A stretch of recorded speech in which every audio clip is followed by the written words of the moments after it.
Namaste, friends. This is Elle with Sacred Union Tarot. Welcome to my channel. I am so happy you're here. It has been so amazing to see the shift in the Divine Feminine collective, releasing codependency, standing in her authentic truth and power, no longer carrying around the frustration, that waiting energy with the Divine Masculine. She has definitely stepped into her spiritual gifts, her spiritual path, embraced her spiritual knowledge, and I see it reflected in the comments. So thank you for sharing all of that with me. So I want to get started with our spiritual sapience. This is, if you're new to my channel, this is something new I've started. Little daily guidance from these really profound decks. The Rumi Oracle by Elena Fairchild, Elena, and then the Lost Tarot of Nostradamus. Very insightful. I do a little bit of reading from the books because they are so deep in meaning, but it does add clarity to the journey. And I know that the more I just really cue in on these spiritual sapience readings, the more downloads, the more clear, the more at peace I am with the journey and that the divine connection. And there's a couple of things that keep coming up.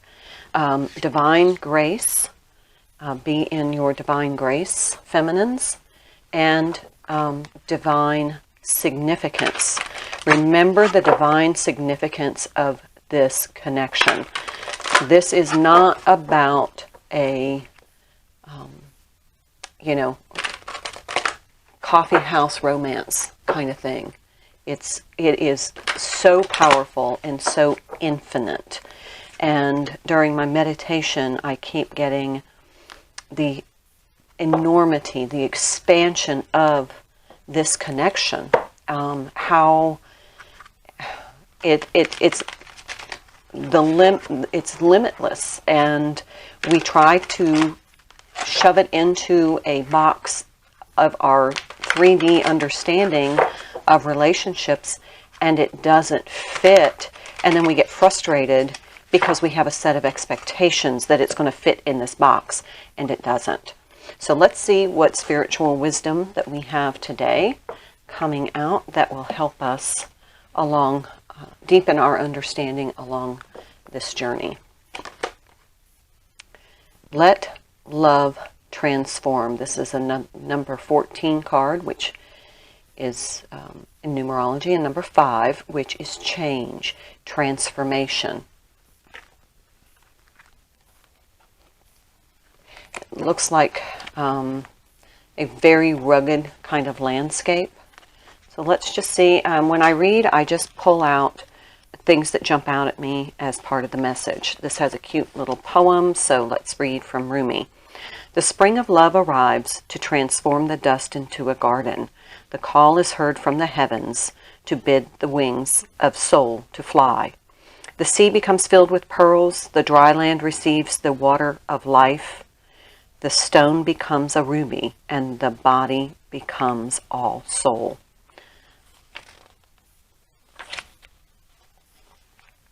This oracle comes to you as a living spiritual gift. Whether you realize it or not, you have triumphed. You have blossomed, succeeded, cast aside that which was unworthy, and taken up love's way.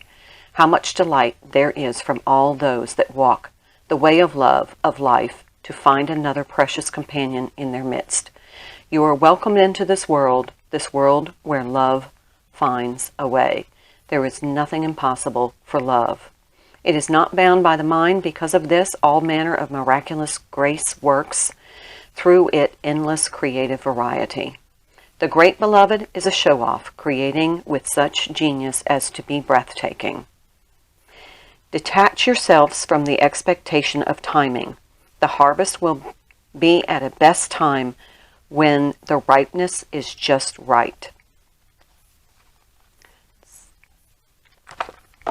So that's all about unconditional love and divine timing. So let's see what this is. The Two of Spheres, which is the Two of Pentacles. Decision point. Balancing, juggling, struggling to equalize energy is the Two of Pentacles. And oftentimes it's in the 3D that you're trying to equalize this, the types of energy that you're struggling with. And oftentimes it could be the expectations in the 3D and the spiritual divine nature of this connection.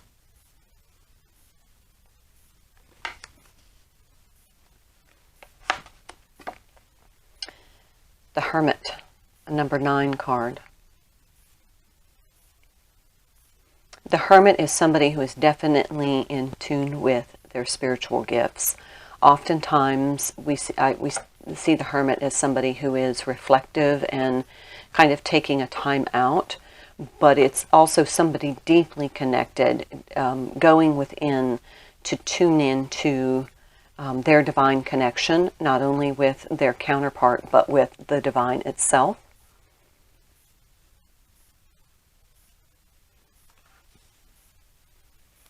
I'll pull one more card and then I'm going to read from the major arcana.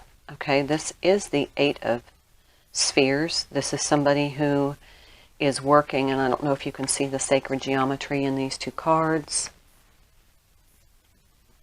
if that's meaningful to you. But we have Two of Pentacles, Eight of Pentacles, Ten of Pentacles. Somebody who has worked very, very hard.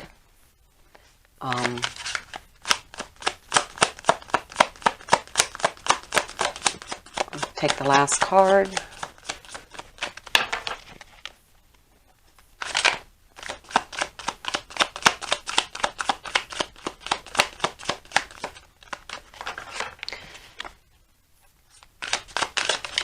The Hermit sees the amount of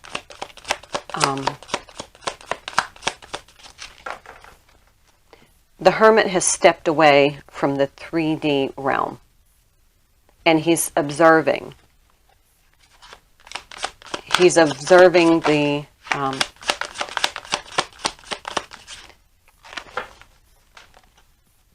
being able to step away from this, be an observer of the 3D world, your soul in a human body, being an observer of the 3D dimension that you're in, the third dimension, and being able to step beyond that into a higher dimension to really get a bird's eye view of the tangible world and your place in it, and knowing that that is just one fraction of your eternal existence.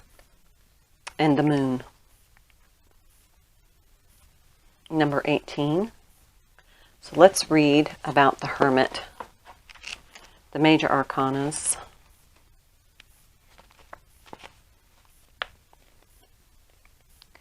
Two revolutions made by the evil sickle wielder, Saturn, changes both kingdoms and their dispensations. The Hermit is a card that suggests not only the deep contemplation of events, but also the acknowledgement of the passage of time and the way this impacts upon the issue under consideration. Be detached from the issue, enabling a clearer view of the circumstances that have brought the problem into being. So, like I was saying, step away from the 3D,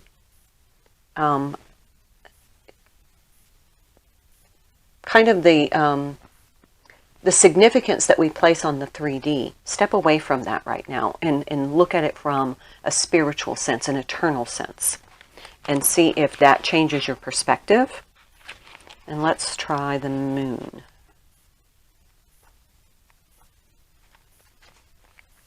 The quatrain reads, "For as the moon is so led by its angel, It influences the heavens as it draws near.